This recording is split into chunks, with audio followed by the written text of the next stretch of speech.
Super. BS.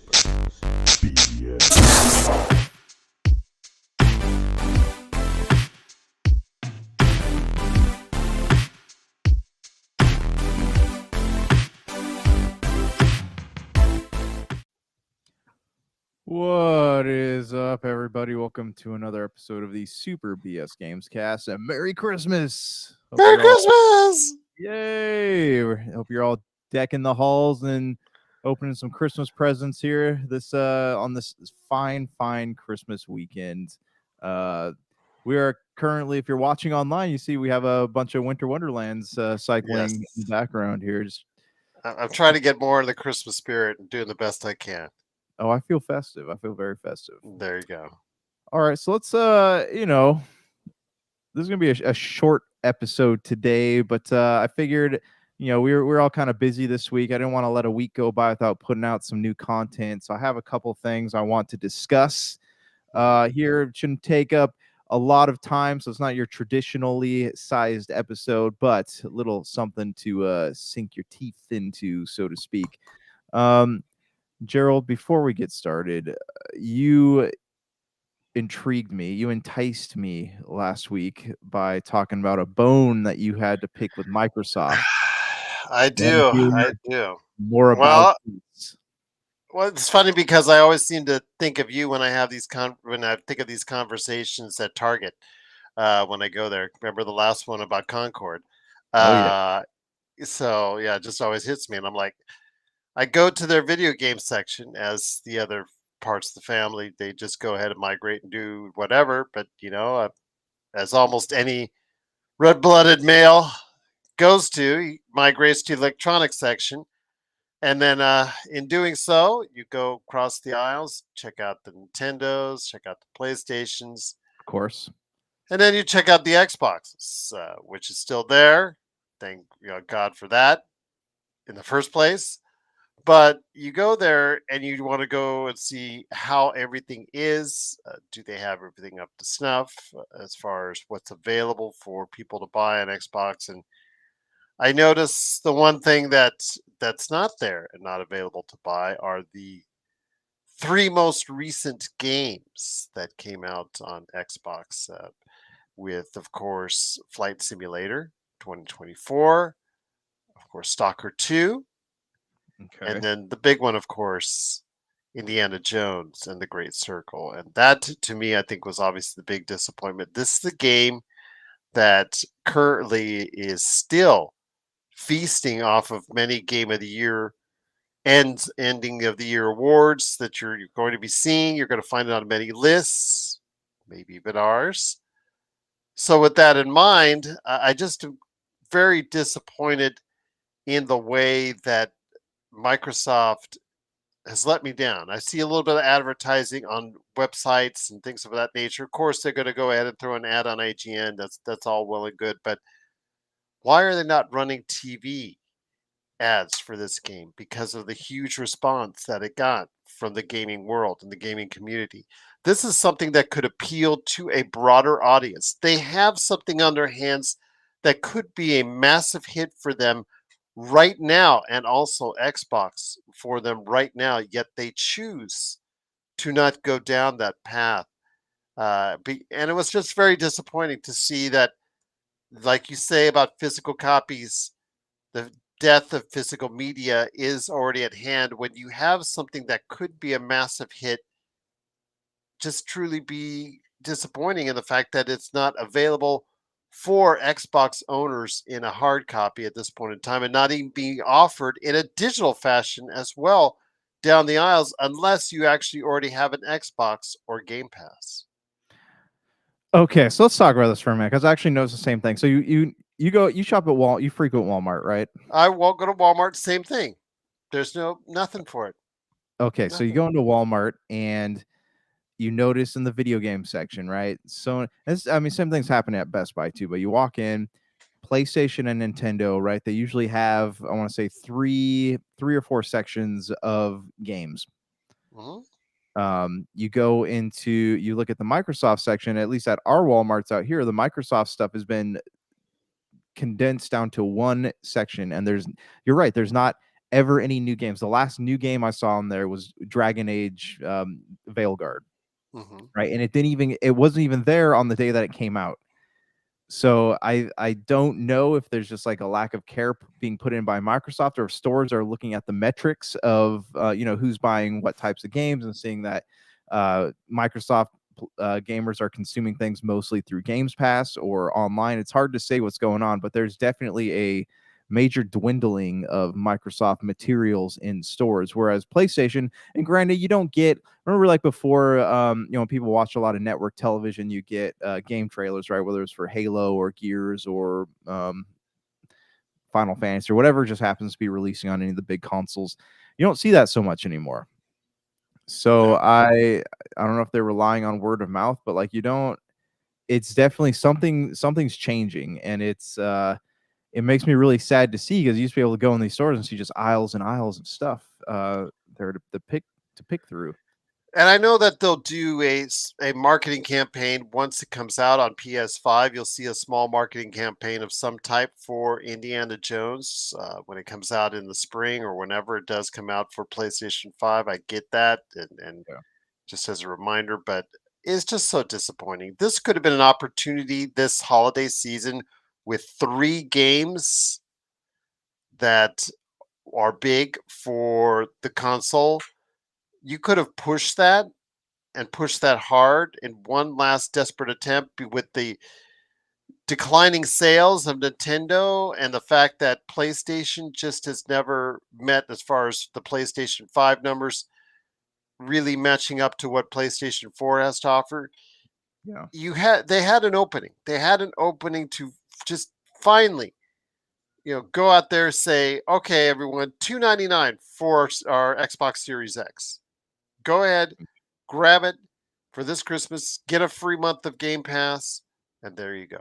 Just throw But that out that's the there. thing, though. The Xbox, the Series S at least, was on sale for Black Friday, and it's been on sale pretty much all month. Like you get one Yes. for, what was it, 350 or whatever the You could price get tag it for was. 250 depending, the still the old model 250 depending on where you go, but put that at 199, put the Xbox Series X at 299, do one last massive campaign Mhm. on NFL football or other places to go ahead and say, you know what, pick this up, great value, 1 month of all Game Pass, another great value right there, and throw that in there, get it going. See if there's still any life left as far as console sales are concerned. Just give it one. It's not like Microsoft can't afford it. Yeah. It's just they didn't want to do it, and that's the worst part. Yeah, but I mean, also though, I don't see Microsoft ever advertising much of anything anymore. I think they're expecting that since It's a they're good spending point. all this money on like their gaming conferences or whatever, that people are just going to be tuning into that. They don't want to see. They don't need to Yeah, see but they bang. do advertise their laptops still. Yes, yeah, you're right. They do. But I mean, like, when's the last time you saw a commercial for like a Windows operating system? Like Yeah. Windows, whatever. It's yeah. I don't know. I really don't know. It's Um, just disappointing, man. It's just disappointing to see, as fans of Xbox for as long as we have, that they're giving up for dead outside of Games Pass. They didn't even, okay, this fall they didn't even run ads for Game Pass outside of the it's a game, and this is an Xbox, that's an Xbox. But yeah. that again, if you're going to do that campaign, that's fine. Just run it and keep running it on major platforms and major entities out there. Show that you care about this product. If that's the case, and you really want to get the word out there that everything is an Xbox, Mhm. run those ads. Run those ads until I'm tired of seeing it. I see the PlayStation ad, which doesn't even have any PlayStation in it. It's just these people dancing on top of the whatever, as far as jumping up and down on top of the canopies or whatnot. Yeah. Like I see that stupid commercial all the time, yet I won't even see one for Game Pass or Xbox. It's just irritating. Yeah, I understand. And it makes you wonder, like, what's the next play here? Is are are we going to reach a point where we don't see any Microsoft presence in stores anymore? Like, and to me personally, I don't know how everyone else is feeling, but I don't feel motivated to buy Xbox games anymore. Like I'll either get it on through Games Pass, but because when you buy a game physically with Xbox One, it takes hours to install, and two, there's literally nothing on the disc. Yeah. And with PlayStation's kind of the same thing, but it installs in about 10 minutes, so you feel more justified in paying that price. But in most of Microsoft stuff, you can't play offline anymore, anyways, because it's all what do you call it, like an active server. Yeah. So I don't know. I mean, I don't know if I'm the only one feeling this or if everyone else is feeling it too, but it's just one of those things where it makes you sit there and wonder, like, what is the point? You know that I'm a big physical media person, but even I'm starting to question the merit of buying paying for an Xbox game. Well, there we have it, my friend. I mean, even though I agree with you as far as the physical media is concerned, I don't even have any impetus to buy a PlayStation 5. I mean, Astrobot, that I'm not. Am I going to spend $500, $600 on that? No, not at this time either. So I just don't have. People wonder why I haven't bought a PlayStation 5 yet, and I said I'm still waiting for the game that's going to tie me into doing so. That's going to make me commit to paying the higher prices that PlayStation wants me to play it on, and I just haven't found appealing. The Spider-Man games, okay, they're good. Okay, they're good. I just don't see the one that's drawing me in, and I'm still waiting for that moment, and I haven't seen it yet for me on PlayStation. Yeah, make it worth your time. Hmm. Okay, so as we transition topics here, let's talk about Christmas. Right, I want to do a little Christmas gaming memories here. I know you worked in a gaming shop. I worked at Best Buy, so we've got I think we've got some things to talk about. So I want to hear from you first, Gerald. Let me know what's a Christmas gaming memory that sticks out in your head.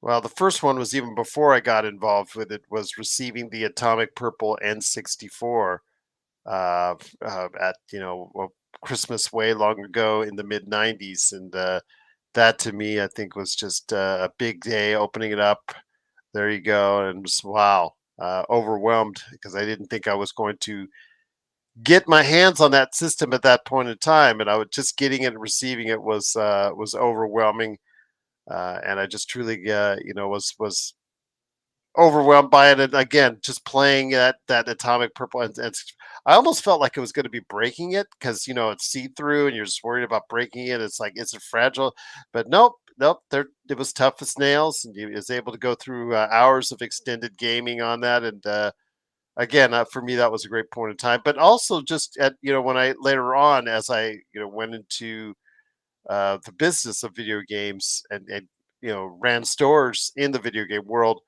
obviously lighting everything up for Christmas and getting everybody to go ahead and commit to systems because you're just, my gosh, people at that point in time in the 2000s per se were really into the Wii, really into Xbox 360 and PlayStation 3. That era was just so tremendous to live through because you did have a Christmas rush and people coming in left and right just demanding it to people. When Wii was at its hottest, you had probably between 30 and 40 calls a day. Do you have a Wii? Do you have a Wii? Yeah. You have a Wii. Oh yeah, for sure. Yeah. Became the hottest thing at Christmas time where you got, try to hold it reserved for people and you had a list going and things like that. And then PlayStation 3 was, even though it was high price, people were still trying to figure out what they could get for it because the games were still really solid on it. And Xbox 360 became a thing as well. So yeah, it was a pretty good time around 2007, 2008 when I was running stores, and it was at the height of that generation. But Wii was still the thing that people wanted the most as far as the general community is concerned. Okay, so yeah, I want to piggyback on that. So I remember my friend Johnny, his mom called my parents and was like, "Hey, I'm gonna be waiting outside Toys R Us at whatever time in the morning to try to get my hands on one of these Wii's. Do you want me to get one for Josh?" So and my parents were like, "Yeah, sure, we'll pay for it." And lo and behold, she's able to get me one, which is actually like really nice of her. I will always be grateful about that. Mhm. But I remember getting it, and like I didn't know, I didn't read a lot of gaming news back then, so I didn't know. I obviously I read like the Xbox magazine, PlayStation magazine, but Nintendo was a whole other thing for me. So I get this Wii, and it's my first what do you call it, like Nintendo console outside like the Game Boy stuff, and Mhm. I remember sitting there and I played what was the first Zelda game that came out on it. And I remember thinking to myself like, man, I love this, but I also hate this because why do I have to move so much? I just want to sit on the couch with a controller in my hand. And I thought to myself, I'm like, this is not going to last. And lo and behold, working at Best Buy, you could see, especially during the holidays, the number of motion controls versus your standard controller. You'd always see the nunchucks and the joystick completely stocked at Best Buy, but never ever was Best Buy able to keep the handheld controllers. And I remember thinking, and the Wii Fit was another one, right? They just kept people would buy them, and then they just kept getting returned. And I remember it got to the point where in the warehouse, because I worked in the warehouse, there were just stacks and stacks of these things because nobody wanted them. They And didn't do what they advertise. Nintendo did a great job of advertising it, and then you got it, and then you realized, why did I get this thing? Because it didn't really do what I wanted it to do. So yeah, yeah, exactly. And so I remember Christmas time would roll around, right? So as much as I complained about having to work at Best Buy, I had a lot of fond memories there. Uh, and you were right, the early 2000s. There's that year that had like Halo 3 came out. I forget what year that was. It was Halo 3, and there's a bunch of other like Armored Core. 2007, Yeah, and I think Gears of War and Assassin's Creed, like a bunch of stuff came out that year. best year And yeah, and they had for video I think games, of course. yeah, for video, and the Wii was out that year too, right? If I remember Hmm. correctly. Yeah, so I remember every like all the way from October to mid-December there was a good game coming out. So I must have spent so much of my paychecks there, and I would go home just like stacks and stacks of games that I was like, "Oh, one day I'm going to get to this." But I remember like people coming in, and I being able to help them out with the games they're looking for. But Best Buy used to do this like super shady thing where they would take the Wii's, because the Wii's were still being shipped in limited quantities, and they take them Yeah, because it and was still it debuted in November of 2006, but this was the first real Christmas because by then everybody knew what the Wii was a year later. yeah, it's crazy. Like even over the course of the year, they're still so hard to come by, and that was just blew my mind. But Best Buy used to do a shady thing. They did it with the 360s and the PS3s, but those were a little more available than the Wii was. But they take them and they put them up on these shelves above the video games, and they would take these giant rubber bands and they would put like game, controller, replacement plan, black Best Buy black tie plan, and they would band them all together, and they would not let you buy the console by itself. Yep, that was The one of the first times that they did that. They did that for many years after. As far as if you wanted to buy a console, you had to buy all the other stuff you didn't want with it. and I remember like I had this lady come up to me. She's like, "I want to buy this for my kid, but I don't. Do I need all this stuff?" And like inside, I was like, "No, you don't." But I was like, I had to sit there and tell her, explain to her, because she had been looking all over for one. I had explained to her like, yeah, unfortunately, like we can't break those bundles apart, and as much as I would like to do that for you, I can't. And it's just many a heart's broken on that Christmas. But I don't know, the gaming scene was just massive at that point in time, and like look at we're how many years later, what 15 something thereabouts, Hmm. and we're look at what it's become. Geez, man, we're old, but it's crazy. It's crazy. Like I wish that we could go back to that time, or have that type of atmosphere return to us. We talk about in the past like much simpler time, but yeah, that was a much simpler time, and things were pretty much straightforward, a little more straightforward then, and just absolutely, just really before the advent of social media really kicked in. It was just again just a it was a good time. 2007 was really a special year for video games, and I agree with you wholeheartedly on that. The world seemed to center a great bit around video games at that point in time for all the good reasons, and yeah, Absolutely. Height of the Wii, PS3 and Xbox 360 not far behind. Good Yeah. times, man. Good times. Yeah, I know, man. I know. The other thing I will go back to is like there will never be another time like the 90s, because I remember that, like in the 90s I got my Sega Genesis, I got my PlayStation 1, like, and these were all Christmas presents, and I just remember like opening them and being so freaking stoked that I got these things, and I got I got Sonic the Hedgehog and the Lion King. I've talked about that before. And with the PlayStation, I got Jet Moto, and one of the Dual Shock controller was brand new and it just came out, and my parents got me one of those. And um you just like you I guarantee if you go to anyone getting a PlayStation or whatever for Christmas these days, they just don't know that feeling, like we like back in the 90s, of like how amazing it was to hold one of those things. Cuz like we're spoiled now, right? We have Yeah. games on iPads, we have games on our phones, games on our computers. Like heck, my refrigerator plays video games on the refrigerator. So I mean, it's everywhere. So back then, like there's only a few things you could play. Like you could play the Tiger or the one of the Tyco or Tiger handhelds. You could play the Game Boy, whatever. So like having this thing that you can plug into your TV and like sit there and play was absolutely amazing. But now like you just don't have kids don't feel that anymore, and that really bums me out. It's the same thing with like Toys R Us, right? You can't go to Toys R Us anymore because there's a few Toys R Us here and there, and it's slowly starting to come back. But for the most part, there's no like toy store that you can go into and get lost in. It's either a collectible store where things cost a butt ton of money, or it's just like a cheap what do you call it, off-brand store in like a shopping mall or something. So it's you don't get things like that anymore. So there will like never be another time like that. And they used to have, remember, Toys R Us used to have, or Toys R Us, and I think Sears used to have the gaming island. Do you remember that too? You go Hmm. into the mall and they'd have the glass case and all that just be tucked away in the men's section for some reason. But yeah, I don't know, man. Like there's a lot of good memories there. And I just like I wish that my kids could experience that type of joy like I did. But now it's all we're living in this digital age, and it's frightening and sad at the same time. Bye bye. It's gone. Those are just memories now. Bye bye. Bye I bye. know, I know.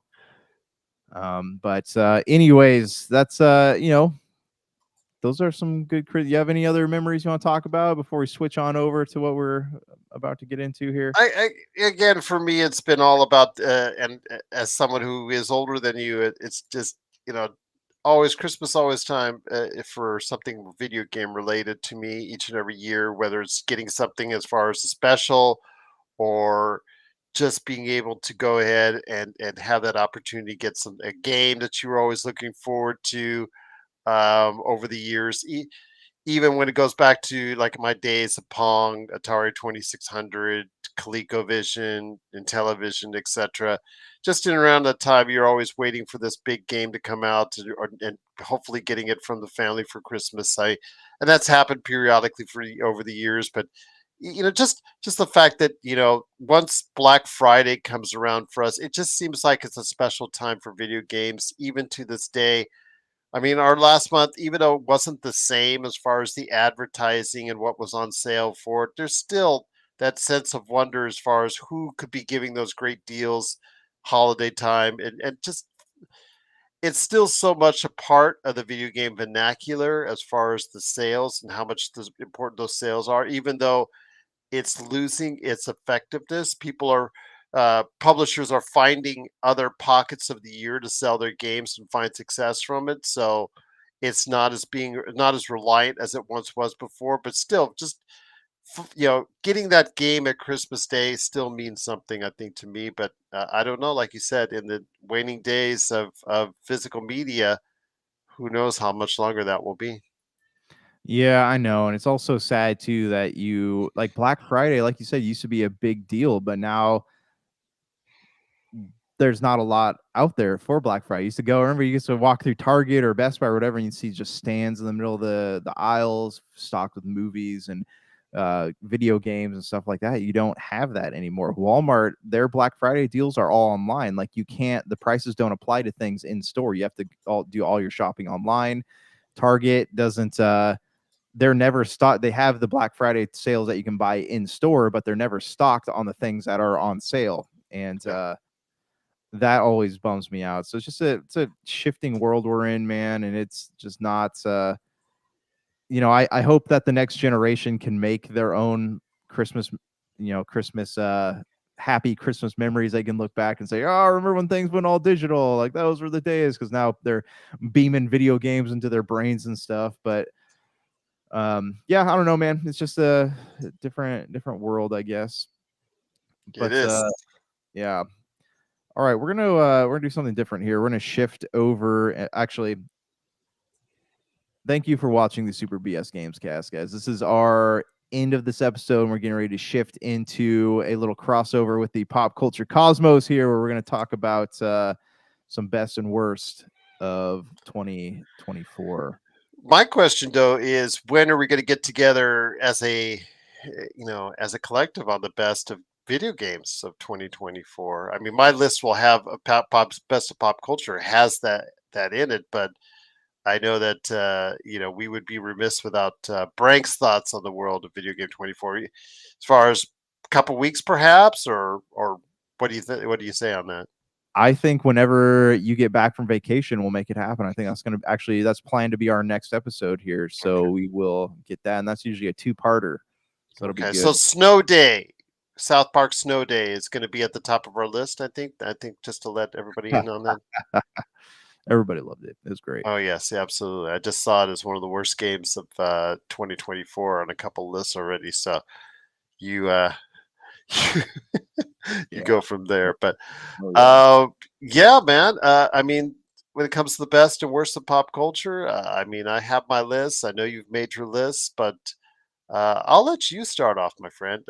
What if you want to go your best of, you want to go to your worst of. I know that people we enjoy ripping on stuff so much on this as far as what we do here. I think sometimes we enjoyed that part of it more than we enjoy praising the games as far as or praising the things in pop culture for each and every year.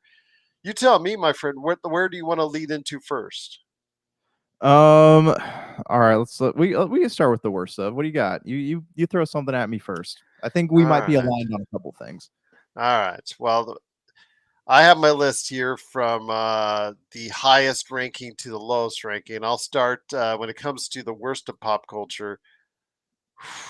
I'm going to say my list at the very bottom starts off with, as far as the one that's closest to being mediocre, but it's still not, Red One on Amazon. If you Okay, waste did your you watch time on this? this, Did you? I was going to ask you. Did you watch this? Because I noticed. Okay, I've been following the news on this one. I noticed that the number of people watching it, I guess you say like the money that it's brought in has significantly skyrocketed since being put on Amazon. So yeah, it's still domestically, it's still trying to reach $100 million, but yeah, for $250 movie, as far as if you look at on that parameter, it's not gone over well. But as far as digitally, I know that Amazon has had some big returns already for it. A lot of people were waiting to see this on digital, but my question is, after trying to watch it, why? It's purely a cash grab as far as for getting a paycheck for The Rock, J.K. Simmons, Chris Evans, Lucy Liu. It's clearly they were just going through the motions, and the special effects are pretty much half-ass, and really they could have done something more with $250 million. When you're given that kind of amount, you should not take it for granted, and it's very sad because I think they did, Josh. I really think they did. So the moment that I saw Chris Evans and The Rock about to fight a polar bear, I was like, I think I'm okay on this one. Yeah, just don't forget the snowman part too, as well. Yeah, yeah, Yeah, that was yeah. not something that I am in a hurry to watch. I debated because like Denial, who was on Topic Eclipse, posted something about how it was like one of his favorite Christmas movies he's ever watched. And I'm like, well, I've never considered you like that bad of a movie critic, so maybe I'm imagining how bad this movie may or may not be. So maybe I'll check it out. But yeah, I have not had any specific pool taking me to the movie theaters. What have you got for initial entry on your worst of pop culture for 2024? All right, so and we're probably gonna be in the same boat on this one. I'm Halo. Outside of one fantastic episode, which truly emphasized what this series could have been, I agree with you. Season two, it started to get a little better, was giving us kind of hope, Josh. They had the Fall of Reach episode, which was really something special. And then it just fell off a cliff. And by the end of the season was some of the worst. They're just saying something that I've seen from Halo. I mean, it deserved to be canceled by the end of season two. And I'll just leave it at that. So here's where I'm currently standing with this. By the end of season two, like it was not great, right? They had a lot of episodes like there's no point in like the hallucinations that John was seeing, or like the weird culty lady that kept popping up everywhere, or just like having that massive like body burning on that planet. Like there's a lot of stuff, and like what's his name? Sorensen looking for his kid, right? Like there's a lot of stuff on there that just has really nothing to do with why people love Halo. But by the time we got to the end of that second season, I reached the point where I was like, all right, I'm going to sit down if they make, and I will invest in a third season, because this one had enough in it to make me curious about what a third season could look like. And then the moment they said they weren't doing it anymore, then that's when my opinion of the show like truly plummeted, because I was sitting there thinking like everything, they had 2 seasons to create something that people would have actually liked to watch, and they blew every opportunity trying to be different, trying to sell a story that is Halo, but it's not Halo. It's like the writers had some sort of god complex, or like, well, I want to tell my Halo. I don't want to tell the Halo everybody else does. So there was just a lot of things. They're trying to be too much like Game of Thrones, too much like whatever, all the other daytime or evening television where there's stories of betrayal and politics and things like that, and that is not Halo. And And have Master Chief do everything outside of what Master Chief has done in the video games. exactly. So that really dragged me down. I was really hoping for something great, and now because of that, I don't think anyone's ever going to touch the Halo property again in a live action format. And I could be wrong Not about for that. 10 years at least. Yeah. Mm-hmm. Yeah. So that really bums me out. You get what you reap what you sow. And unfortunately, it didn't sow very well for the Halo franchise. I mean, it was one of the worst in that first season. I was angry. I Yeah. was visibly angry as far as how they went about doing the show with all these side stories that didn't actually matter. I'm like, why? I don't care about what's going on. I don't care about the whatever side stories you have. I don't care about whatever different things you have. Master Chief has his helmet off more than he has his helmet on. That's not the Halo I wanted to see, and it just truly was not from the get go. I just don't think the creators got what Halo is. Yeah. Yeah. And I'm standing there wishing that it could have been different. And I know you and I we're back and forth. Like there are times over the course of the 2 seasons where we were kind of aligned in what we thought, and then there were times when I thought higher of it and you thought higher of it, and we're kind of back and forth. But ultimately it was an incredibly failed attempt to do something that was pretty straightforward. Yep. And No they doubt I about think that. they blew that opportunity. But what do you got? What do you got next for me? Oh, I've got a few, my friend, when it comes to the best and worst of pop culture, but the worst of continues. I'm gonna bring out a couple movies that came out earlier in the year. One that really did well on Netflix, and I'm asking myself why. Because I tried to sit through Damsel, and I know that was super popular. In fact, one of the most popular movies of the year on Netflix, and actually is one of the most popular movies they've had as far as all time. And I it I can't sit. It's hard to sit through. It's just so poorly acted. The CGI is inept. I don't know what is going.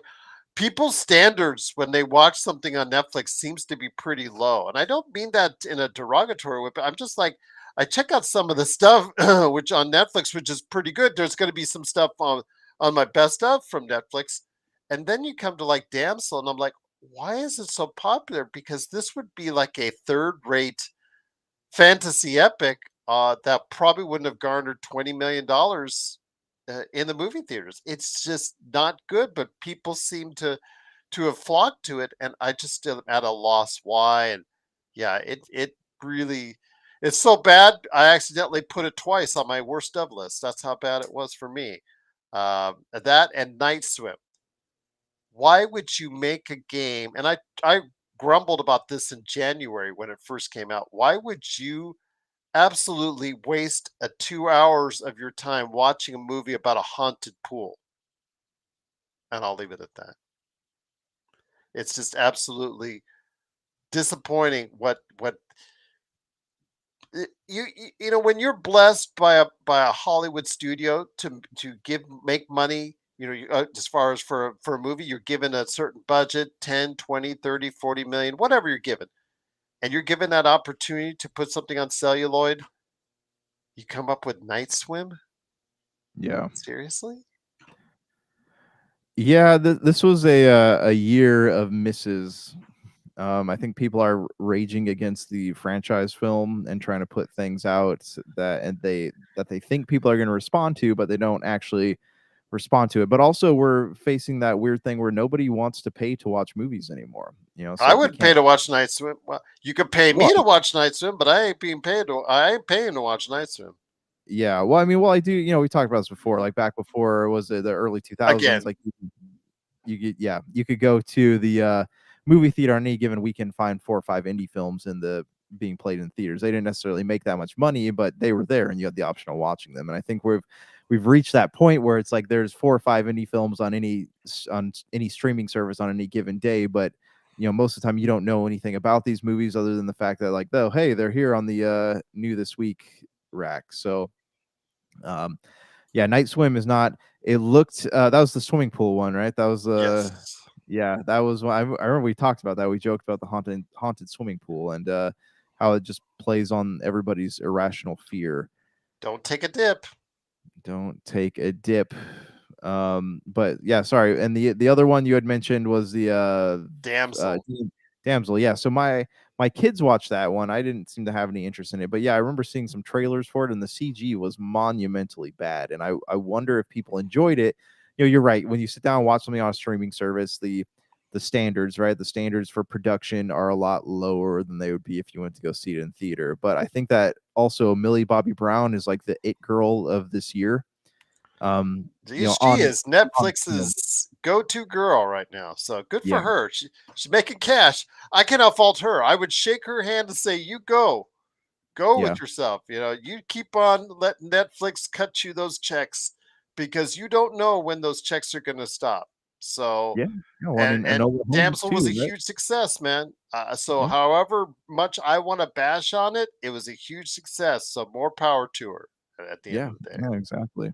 She's coming out with that little, Stranger Things thing at next year's as well. So, I think she's pretty safe for now. So, there you go. What's funny is I don't know if you've seen Oh, these and on. that also, I'm sorry, the one with Chris Pratt too, the apocalyptic Right, robot right, thing that's coming out early next year as yeah. well on Um, Netflix. on Netflix, yeah, Netflix has got all the good slash bad stuff. Was the I don't know if you've seen it, but people have been taking they posted like the Stranger Things season 5 like wrap, and there's photos of the cast and crew. Somebody went through there and aged all the characters by like 15 years because we've been waiting so long for the last season, and it's That's one funny. of the funniest things I've ever seen in my life. What else you got, my friend? On Okay. All right. So I'll jump over to TV shows for a minute here. I am going to say that Echo was a really bad show. that is on my list as well. A little bit higher up on the really bad list, but yes, it is on my list as well, my friend. That was a hard watch for me because I went into it expecting, and that was my fault too. Like when expecting to see like Daredevil and Kingpin and all that, but like the story of her taking down a was like a drug running facility in the middle of Oklahoma was just like not it was not that appealing to me. It was And formulaic. It was badly acted. It was generic. It had the gangsters in it were really bad. yeah, Uh, it was as dull. I mean, there's some low bars on Marvel shows and Marvel properties in this past 5 years. This is yeah. one of the lowest. Vincent D'Onofrio as the Kingpin, even he couldn't really spark this up. It was bad, and I had to sit through the entire thing of it. And this Marvel completionist thing, it's really Right. hard for me. I've really had some hard times in the past since Endgame. I've really had some hard times, my friend. Really, Yeah. the Marvels, Secret Invasion, Moon Knight, uh, Mhm. Miss Marvel. Miss Marvel's okay, take her to leave it, but yeah, the Marvels. Yeah, it's some people would say the Internals. I kind of like the Internals, but it's kind of liked. It's the best thing I could say about it. And Yeah. yeah, there's been some really bad Marvel stuff that has come out. Yeah, in recent years. So. And then even So the Sony stuff that's alongside of it that's attached to Marvel. Most recently, Craven the Hunter. I'm going to be talking to someone who actually has liked it. And we were going back and forth. I said, "Oh, you're probably the only person on the planet that does like Craven the Hunter." It's so yeah. funny because when it comes to that movie ruining the Sony Spider Verse, I know a lot of people. You wanted to go see the Lord of the Rings: War of the Rohirrim, but we heard mixed reviews at best on it. It did terrible at the box office.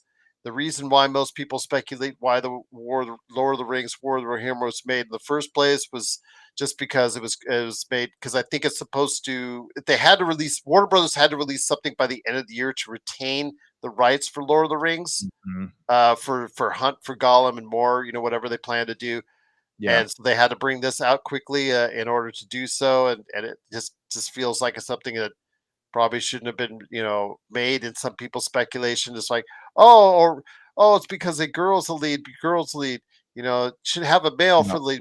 I'm like No. thinking to myself, No. what came out the same week? What came out the same week? Oh yes, a male-led superhero movie that destroyed and finally finished off the Sony Spider-Verse as well. Yeah, I mean, honestly, like I have not had a chance to go see War of the Rohirrim yet, and they weren't from what I understand, they Oh, weren't don't worry, expecting. it'll be on Max very soon. Yeah, Yes. I definitely plan to watch because it's made by the director of Akira, so I mean, I would hope that that would be good, whatever. It's a different medium. I don't think that animation is the best medium for Lord of the Rings because the world is too rich What do you for. classify it? Do you classify it as a Lord of the Rings movie? Do you classify it as an anime? I think that's part of the confusion on why it didn't do well at the box office.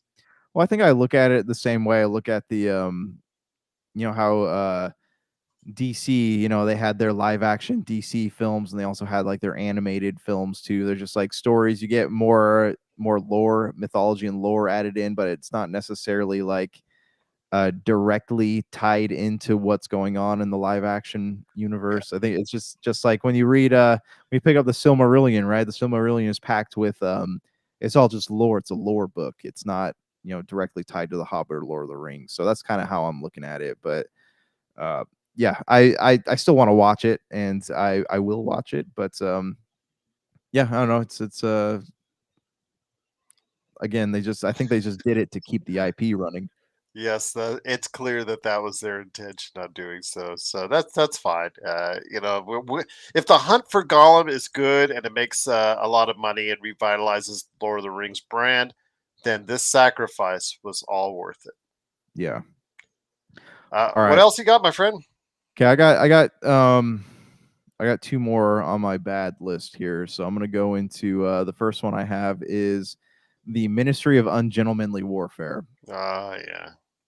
I love Guy Ritchie. Like I even love the bad stuff that he does, but like this movie was so cardboard that I was having a hard time staying into it. Like the story was intriguing, and like the potential for a good movie was there, but I was having a hard time just sitting there and focusing enough to Do you let think it because unfold. he's an assembly line for everything, he's just seems to go from one? You talked about couple weeks ago about Ridley Scott. Because of his age, he's going from one project to the other and maybe rushing through things. Guy Ritchie has come out with like 10 things in the last 3 years, and it's got Yeah. more on the way. Do you think he's rushing through things? I just have a feeling it just is like he's attaching his name to everything, and it just I don't know why. I really honestly don't know why he's rushing through all this. I mean, there are other directors that don't come out with stuff for 2, 3 years. Look at Christopher Nolan. He just announced, the Odyssey, even though we just got a Ray Fiennes movie on the Odyssey earlier this year. He's coming out with his version of the Odyssey here, but it's going to be a couple of years before it comes out. We see it. He takes his time in doing it. But then you have Guy Ritchie on the other hand, is coming out with 10. He'll have 10 more projects before Christopher Nolan comes out with this next flick. With Guy Ritchie, you can tell though when he is passionate about something, it shows in his work. The Gentleman. The Gentleman, the Snatch, Lock, Stock, and Two Smoking Barrels. Like when his passion is there, it shines through. And I think his passion is in these these crime capers that he Mhm. likes to make. And the Ministry of Ungentlemanly Warfare, I think it was tied to it was a based on a historical event, and I like there were some moments in it that were great, but I think that he was too restrained. And same thing with when he did Aladdin for Disney, like he was too restrained by what Disney wanted to do. So I don't think he got the chance to truly shine in these. But also you're right, like he is taking on too many projects. He's probably doing movies just for a paycheck, right? Like we call that the Nicolas Cage syndrome, much like Ridley Scott has been doing. And it's I think a lot of I mean, even Christopher Nolan has been doing that. Like he's just doing back to back to back to back to back instead of like sitting there and letting these projects come organically and going from there. But yeah, there's just something about the Ministry of Ungentlemanly Warfare. I'm not going to say don't watch it. I'm not going to say it's a bad movie. It just it's a very cardboard movie, and it feels very cardboard and stale in a lot of the the character development, the dialogue, the way the movie plays out. I mean, it's also at the disadvantage of like we know what happens at the end of World War II. We know how that ends. So it's not really a lot of surprises at this point. We're just going to watch the spectacle, and the spectacle just wasn't that great in this one. What else you got, my friend? All right, I'll throw my last one at you. The Beekeeper with Jason Statham. Okay. When this one crawled into Amazon Prime, I was like, oh, everyone's saying that it's a pretty good movie, or not. Did surprisingly well at the box office during its run. Yeah. So I sat there and I watched this, and it like Jason Statham is fun to watch, and he's not a great actor. This movie took bad acting and made it worse. And I got to the point where like this was much like Crank 2. Remember, like Crank 1 was bad, but it was like had some entertaining parts, and then Crank 2 had like the big heads, and like nothing about that movie took itself seriously. That's what it felt like it got to in The Beekeeper. There was just a lot of moments where the movie did not take itself seriously, and it was just absolutely over the top and incredibly difficult to watch. And because of that, I will never recommend this movie to anybody ever. Okay, fair enough.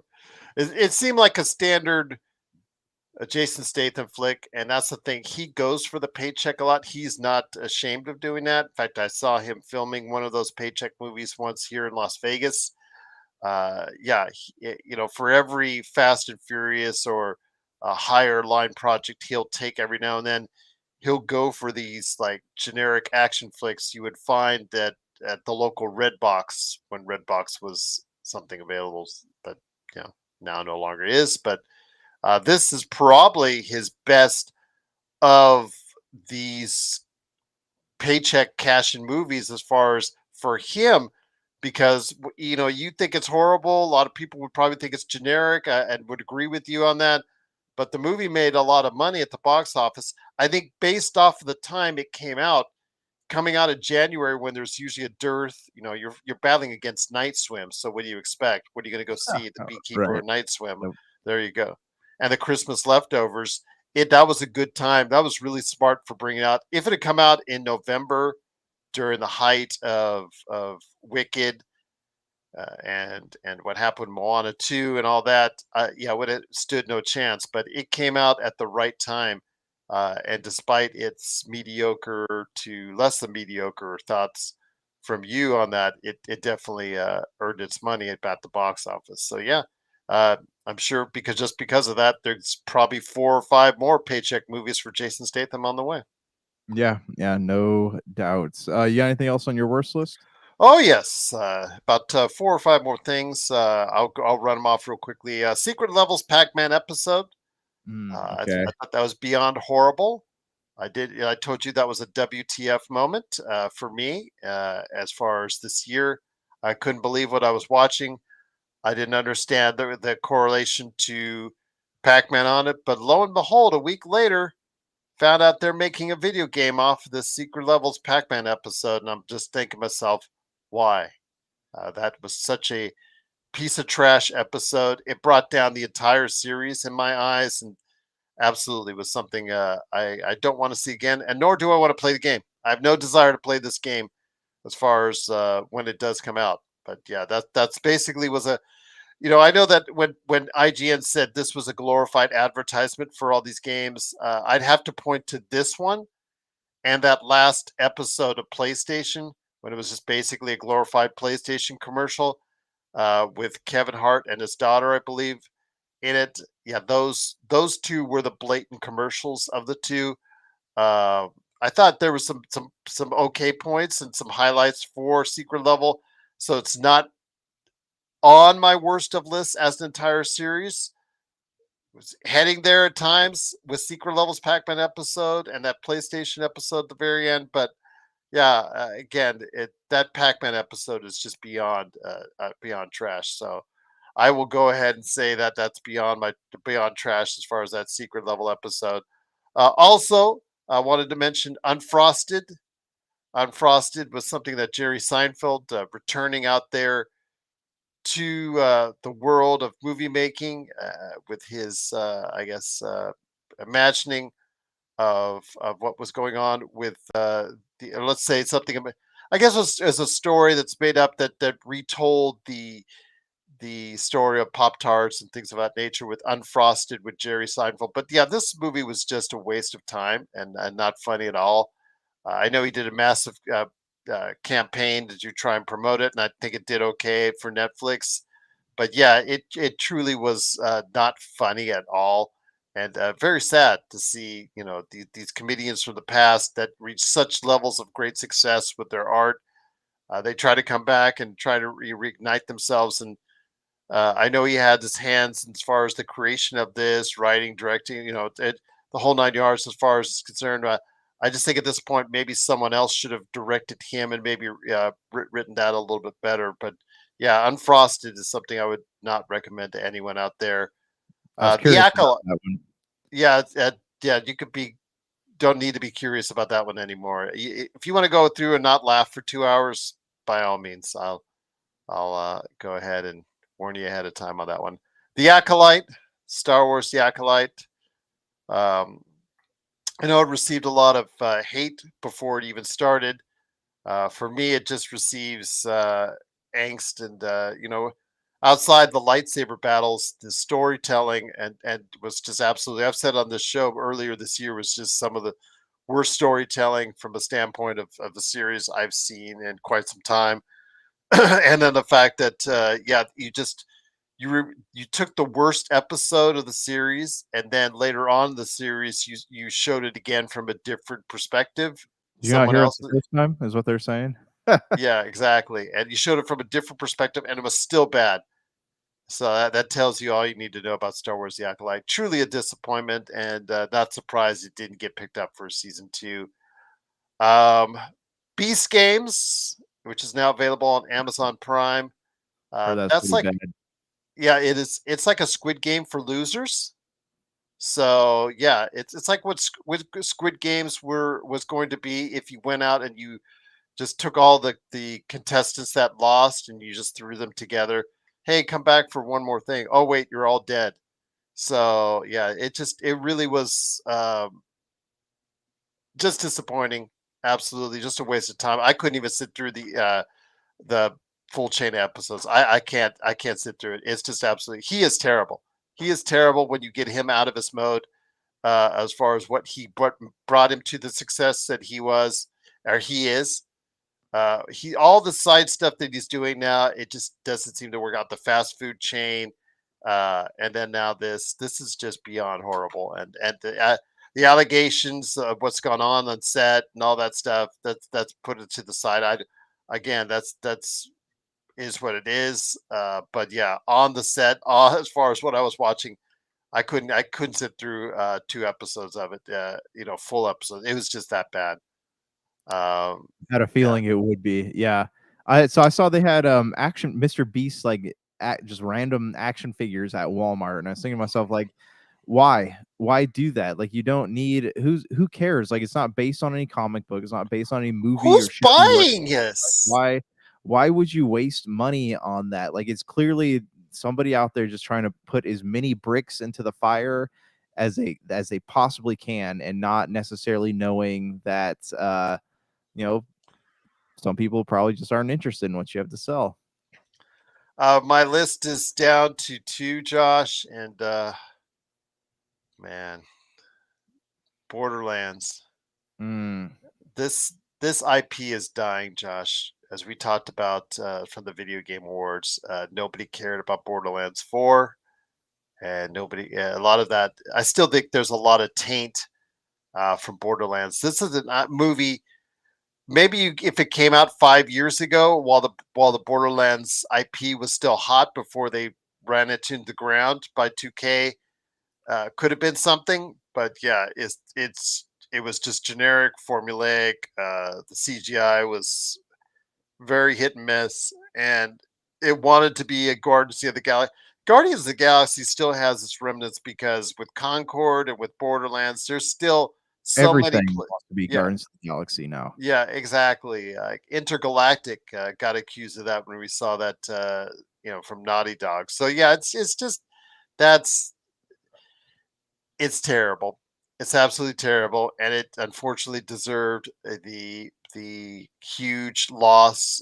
What, less than $20 million and over $100 million budget? Yeah, it deserved the fate that it's got. But the worst thing I could tell somebody to watch this year, if you were in a room and you'd had to be tied down, almost like the famous commercial I talked about with Matrix Revolutions, or the Matrix, whatever the latest Matrix that came out. I know that famous commercial Revelations, I think it was called. yeah, exactly, Revelations or whatever. Yeah, so I was very funny in that one. But if I tied you down as far as this year, as far as it had to force you to watch something, your eyes would bleed at the director's cut of Moon and 1 and 2 on Oh my Netflix. gosh, I was so curious about those. I wanted to sit down and watch them, Good but luck. I haven't had an opportunity to do it. Are they really Okay, that well, I don't like, have to tie you down then. So there you go. were There they you really go. that bad though? I mean, I figured with how convoluted that story was that it would make it better, but did it not?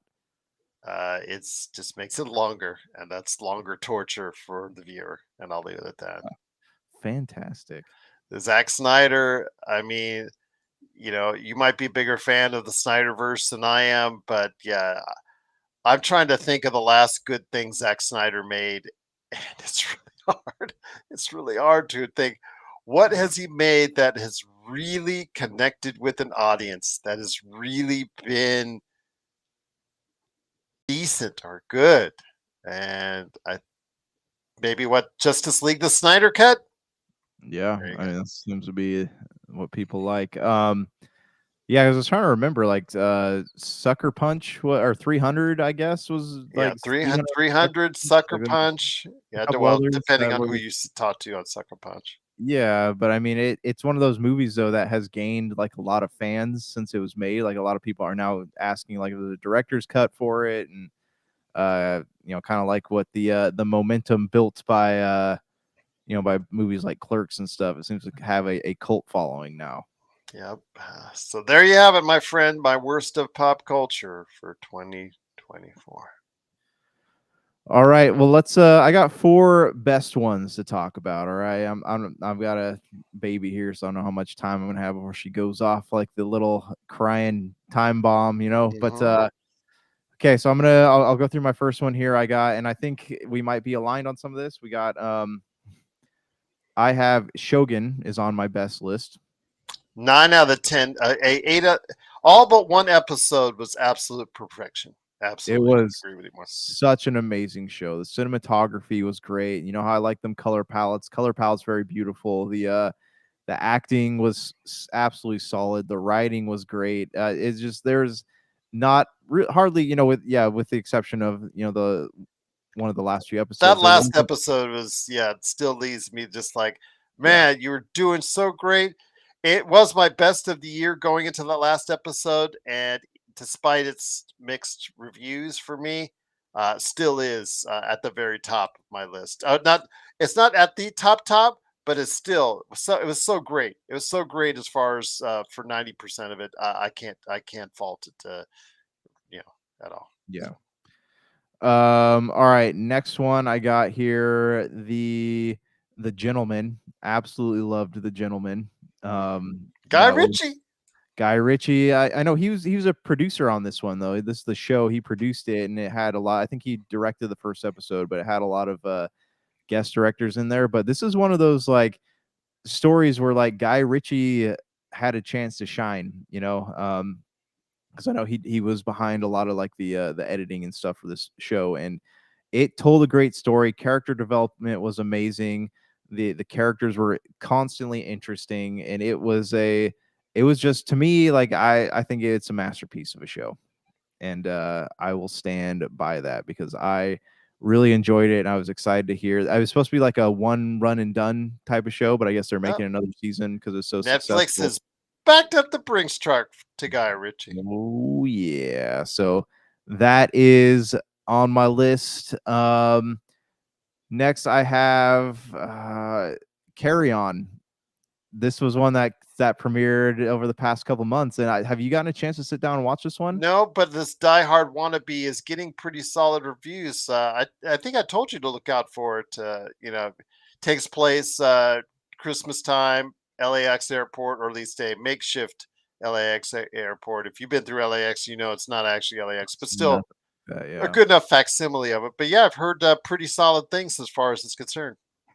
It was one of those movies where like you know what's going to happen, but you don't know when it's going to happen. And so I found myself like slowly shuffling to the edge of my seat over the course of this movie, and it was I don't know, it's not a big Hollywood blockbuster by any means, but it was one of those things where it's like, oh, I'm glad I paid my Netflix bill this month. There you go. Absolutely. Again, very solid reviews for it. I wish it a lot of success. So maybe we can even see a carry on too. Yeah, yeah, absolutely. All right, here's my top thing of the year. For some reason, this show really sticks out to me, and like I am absolutely crazy excited to see the next season. Three Body Problem.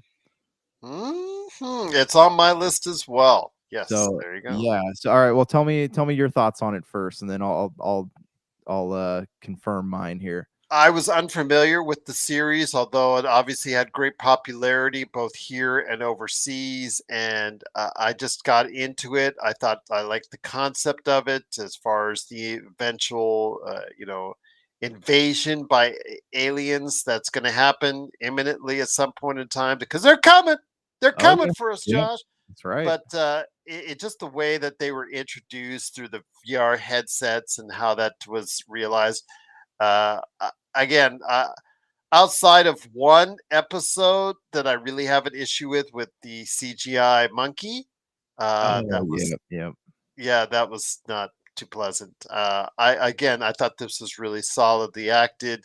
I like the ensemble cast where they're all thrown together, just these random people, in some cases, and then also this group of scientists that were all together at one point in time, as far as at an earlier stage, just working together to try and figure this out. And I really like it. I thought it was a good follow up from the guys who brought you Game of Thrones. It doesn't take the full Game of Thrones bad taste in my mouth, but I think that it's something I'm waiting for season two. I really enjoyed it. I had a good time watching it, and it is on my best of list for 2024 as well. Yeah, yeah, I mean, so yeah, the CGI had some issues at some parts, like the part where the wires going through the ship, like Mhm. that was a little much, but, no, I know we're always talking about how, like, there's not a lot of good science fiction out there. We don't get or not a lot of good science fiction, but we don't necessarily get any science fiction. So it's nice to have something like this, and they did such an amazing job of making every single character interesting. Yes, And I you sit agree. there and you sit there and you wonder like where is this I haven't read the book, so I don't know, but you sit there and you wonder like where is this show going to go because they launched the guy's head or whatever up into space and are they going to And condense it the unfortunately didn't go where it wanted to go. It kind of veered off. right, right, but are they going to do the thing because I know the books take place over like a massive span of time. So are they gonna do the like thing where they condense the story to where all these characters will eventually end up being together again, minus minus the guy that obviously got killed or stabbed. I don't remember how he died, but he in the in the one of the earlier episodes. Yes. I think they will come together to try and save Earth from the very slow. And it's interesting prospect because usually by now the aliens have come over the Earth and they're already threatening Earth already. Yeah. And now they've already come in a way of through the VR headset. Oh yeah, we're here, and they've already got their minions that do their bidding that are already on the planet. But the actual invasion isn't here yet. They're coming. They're But coming. it's So I thought it was imminent. It's imminent, and so, yes, like, well, what are they gonna show in season 2, like, when we know that span of time is happening, like, how is mankind it's such an interesting, like, experiment, like, how is mankind going to react to this imminent death that is coming towards them? exactly. So I'm looking forward to it as well. Yeah, absolutely. It's on my best of list as well for 2024. Alright, man. Throw those best ofs at me. Let's hear them. Oh no, mine's gonna take a half hour. So we're gonna since you got the little lady there, you've got one more, right? Don't you have one more? No, that was it. I gave my 4. That was my 4 right Okay, there. because I know you got the little lady there, so I'm gonna tack this part of it onto when you and I can have more time to go ahead and do it. Because I don't want to blab on, and you got the young lady there. Because I'll be blabbing on for a while. Because I got a ton of stuff for the best of pop culture when we have time to do so. So I don't Okay. want to go ahead and interrupt the little lady there. But and I know you still have the best of video games. We got to go ahead and share up on a upcoming Super BS Games cast as well. If I don't, Yes, yes, for sure, for sure. yes, absolutely. So we'll go ahead and we'll find time to go ahead and sneak it in there as far as it's concerned. I'll for our audio listeners, I'll be able to add this part of it on there as well. So yeah, it's I'll leave them in anticipation of what else I thought really hit because there were some things that it wasn't the best year of pop culture, but I thought it was an okay year. I thought again, we're just getting back for the writer strike, so a lot of people, a lot of projects were delayed, and some of it, 2024 was some of the benefactor of it, especially with one thing on my list. But the video game world still trying to recover from COVID, so these projects are starting to roll out now. I think again it was a solid year for 2024, but I have a feeling 2025 is going to look a lot stronger. Yeah, I agree. I absolutely agree with you. So we'll see what happens. Absolutely. So, but yes, I will leave people in suspense on what the best of pop culture is for me. And again, for the best video games, from Josh, Brank, myself as well. We will also have a Super BS Gamescast upcoming with those thoughts as well, my friends. So, yeah. All right, sounds good. Well, everyone, thanks for tuning in. Have a good Christmas. Merry Stay Christmas, safe. everyone. Merry Christmas. Stay safe over the new year, and we will talk to you guys after the holidays.